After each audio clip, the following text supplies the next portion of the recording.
Dan saya sudah meminta Kepala Dinas Perkebunan untuk membuat surat edaran atau pergub larangan budidaya sawit di Jawa Barat sejak sekarang. Gubernur Jawa Barat Deddy Mulyadi tak mengizinkan tanah Sunda dirusak oleh tanaman sawit. Hal ini diterapkan Deddy Mulyadi dalam larangan penanaman kelapa sawit di wilayah Jawa Barat. Larangan ini menyusul sejumlah dampak lingkungan yang ditimbulkan termasuk bencana dan krisis air di beberapa daerah. Deddy mengungkapkan 6 bulan lalu dirinya sempat menghentikan rencana penanaman kelapa sawit di lereng Gunung Ciremai. Saat itu ia langsung memerintahkan bupati setempat untuk menghentikan kegiatan tersebut. Disinggung soal polemik sawit di wilayah Cirebon, Deddy mengaku tidak menerima laporan langsung. Ia menilai keterlambatan penanganan terjadi karena tidak adanya laporan dari pemerintah desa maupun daerah. Deddy menyebut persoalan baru disadari setelah masyarakat merasakan dampaknya termasuk bencana lingkungan. Menurutnya penanaman sawit di Jawa Barat tidak sesuai dengan peruntukan lahan maupun karakteristik wilayah. Sebagai tindak lanjut, Gubernur Jawa Barat menerbitkan surat edaran tentang larangan penanaman kelapa sawit di wilayah Provinsi Jawa Barat. Surat edaran yang ditetapkan di Bandung pada 29 Desember itu ditujukan kepada seluruh bupati dan wali kota se-Jawa Barat. Dalam surat edaran tersebut, pemerintah provinsi melarang penanaman baru kelapa sawit di seluruh wilayah Jawa Barat, baik di lahan milik masyarakat maupun badan usaha.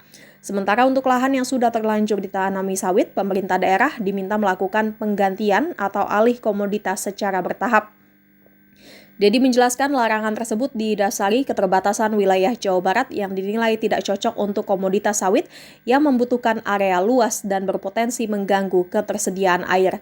Sebelumnya keberadaan sejumlah pohon sawit di kawasan perbukitan Desa Cigobang, Kecamatan Pasaleman, Kabupaten Cirebon, Jawa Barat menjadi sorotan. Hamparan pohon sawit yang tersebar luas di area sekitar 4 hektar diungkap dan menjadi keresahan warga sekitar. Unggahan foto dan narasi yang beredar di media sosial tentang keberadaan sawit juga dikritik sejumlah pihak. Sebab area yang sebelumnya dikenal sebagai kawasan hutan itu kini memperlihatkan deretan tanaman sawit yang tumbuh di atas bukit dan sekitar kawasan lereng.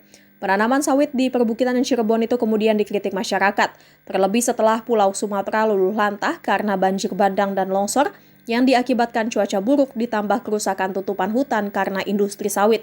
Lebih dari 1.000 orang tewas dalam bencana Sumatera akhir November lalu. Bahkan banjir tersebut membuat 3 provinsi di Sumatera yakni Aceh, Sumatera Utara, dan Sumatera Barat porak-poranda. Di Cirebon ada sawit. Ya itu termasuk saya gini loh, kalau mau cerita. 6 bulan yang lalu, ada yang menanam sawit di lereng Gunung Ciremai. Oh ya. Cuman saya nggak cerita kemana-mana. Saya menghentikannya melalui bupati. Oh langsung. Saya bilang hentikan, nggak boleh teruskan, dan berhenti. Nah kemudian kalau yang di Cirebon ini saya nggak ada yang lapor. Padahal kalau kepala desanya lapor kan selesai, kan gubernur nggak mungkin tahu semua hal keliling tiap waktu kan. Tapi karena hari ini orang merasakan ada bencana, barulah ngeh.